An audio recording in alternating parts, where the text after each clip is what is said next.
Iran, an ancient town in Persia, the city of Bastami, whose name is written in golden letters in the pages of history.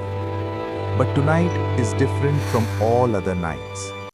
The monstrous form of nature seems to have engulfed this city today. It is a bone-chilling winter night. The sky is covered with thick black clouds, and the moon also hides its face today. Every tree, every house is wrapped in a blanket of fog.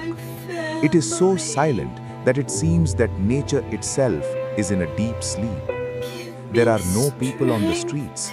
Only the occasional howl of the north wind can be heard. In this bitter winter, animals and birds are also curled up in their homes. The temperature outside is well below freezing. The touch of the wind feels as if an invisible ice knife is cutting through the skin and reaching the bones. At one end of this city, a dilapidated hut. This shaky house stands as a witness to time. The sky may be visible through the roof of the house, and the cold wind enters through the gaps in the walls. But in this small hut live two people whose love is stronger than even this cruel winter. Inside the house, an earthen lamp is flickering. Due to the lack of oil, the light of the lamp is also trembling as if it will go out at any moment. In that half-lit, half-dark room, an old mother is lying on the bed, weakened by age, worn out by illness. There are beads of sweat on her forehead, yet her body is shaking with the intensity of the fever. And next to her head sits a teenager. His name is Bayazid. The sound of turning the pages of a book. Teenager Bayazid. There is not a trace of sleep on his eyelids. He is reading a book with one mind. This boy is absorbed in the pursuit of knowledge, but his mind is on his mother. After a while, he puts his hand on his mother's forehead, listening to the sound of her breathing. Is she sleeping peacefully, or is she in pain? This thought has overwhelmed him. Time 10-20 minutes.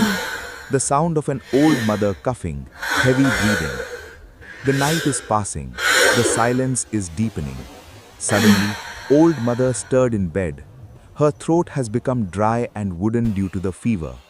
Her body is burning like fire. Her chest is bursting with thirst. Mother wanted to open her eyes, but she could not open the pages due to fatigue.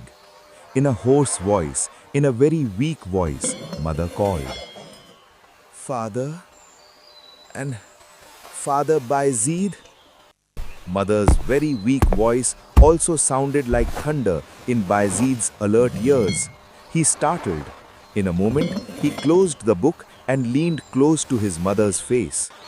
Yes, mother. It's me, mother. Do you need anything? Are you in pain? I'm very thirsty, father. My throat is dry. Give me a sip of water, father. Bayazid's chest heaved upon hearing his mother's thirsty voice. He didn't hesitate for a moment. He quickly ran to the water pitcher kept in the corner of the room. The hollow sound of the pitcher being shaken. Thump, thump. But alas, fate is a joke. As soon as Bayazid opened the lid of the pitcher, he stopped. The pitcher was completely empty. There was not a drop of water. He tilted the pitcher, shook it, but no, not a drop of water remained to moisten his thirsty mother's throat. Bayazid's forehead creased with worry. His chest heaved. There was no water in the house all this time of night. Mother was sick, burning with fever. She asked for water. What would he do now? He looked once at the door, once at his mother. Should he go to the neighbor's house? But the night was very deep. Everyone was fast asleep. Obstinate. Is it right to wake up someone in the middle of the night and ask for water? It is a breach of decency. How can he remain calm without giving his mother water? Time 20-30 minutes. The creaking sound of a door being opened, the strong roar of the wind. Bayazid closed his eyes and thought for a moment. No, he could not knock on people's doors, but he had to obey his mother's orders. He remembered that at the end of the city, at the foot of the mountain, there was a spring. It was possible to get water from there. But the path was not at all easy. It was pitch black darkness, and on top of that, bone-chilling cold. The roads were slippery and there was fear of wild animals. But at that time, the young Bayazid had only one thought in his heart: I have to quench my mother's thirst. He lifted the pitcher on his shoulder. Wrapping his cloak tightly around him, he went out in the name of Allah, uncertainly, on the journey. The sound of fast footsteps, gust of wind, a distant barking of a dog. As soon as he stepped outside, the icy wind seemed to push him away. Nothing could be seen in the darkness. He continued walking, relying on his intuition. His bare feet began to hurt on the rocky ground. His hands and feet were about to freeze in the cold. But he did not stop. Only his mother's cry floated in his mind. Father Bayazid, give me a sip of water. After walking a long way, he reached the spring. The water in the spring was as cold as ice. He filled the pitcher with water, shivering. Now it was his turn to return. His shoulders ached from the weight of the pitcher, but his strength of mind kept him going. He knew that this water was not ordinary water. It was the peace of his mother. Duration 30-45 minutes. The sound of the door opening, water being poured into a glass. Finally, Bayazid returned home. His whole body was blue with cold. His teeth were chattering. He quickly put down the pitcher and poured water into a glass. He took the water and went to his mother's bed. But alas, mother has fallen asleep. Yes, the tired, sick mother had fallen into a deep sleep while waiting for the water.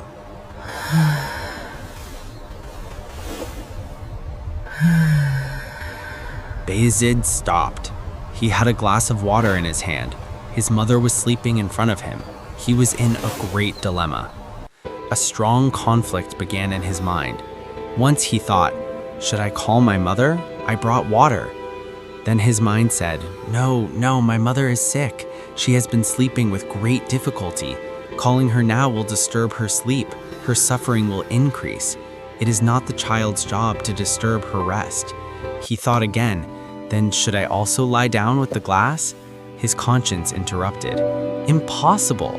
What if my mother suddenly wakes up looking for water? And what if she doesn't find me nearby? Or if I'm late in giving her water? My mother will suffer. No, I will not sleep.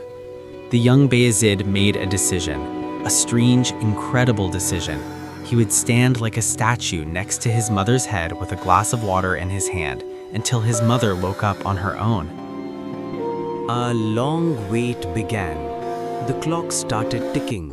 1 hour, 2 hours. The night deepened. The cold outside had also penetrated the room. Bayazid's hands were getting numb. His fingers were freezing to hold the glass of cold water. It felt like the glass would fall from his hand, but he held on tightly. Perhaps the devil was whispering in his ear, Bayazid, put the glass aside and rest a little. Mother will give it to you when she wakes up. But Bayazid's love and devotion made that temptation negligible. He did not move. His legs ached, his waist was heaving, and his eyelids were heavy with sleep, but he was adamant. The lamp in the room went out due to lack of oil. Only Bayazid's eyes were shining in the darkness. He was praying to Allah for his mother's recovery. The ice-cold glass stuck to the skin of his hand like glue. Tears welled up in his eyes in intense pain, but he didn't even say the word "tu," lest he wake up his mother. The darkness of the night passed and the dawn light began to shine in the eastern sky. The birds began to chirp. Sound effect. The sweet sound of the call for dawn, the call for birds. Time 55 to 60 minutes. The call for dawn came from the mosque. As-salatu khairum minan nawm. His mother awoke. She opened her eyes.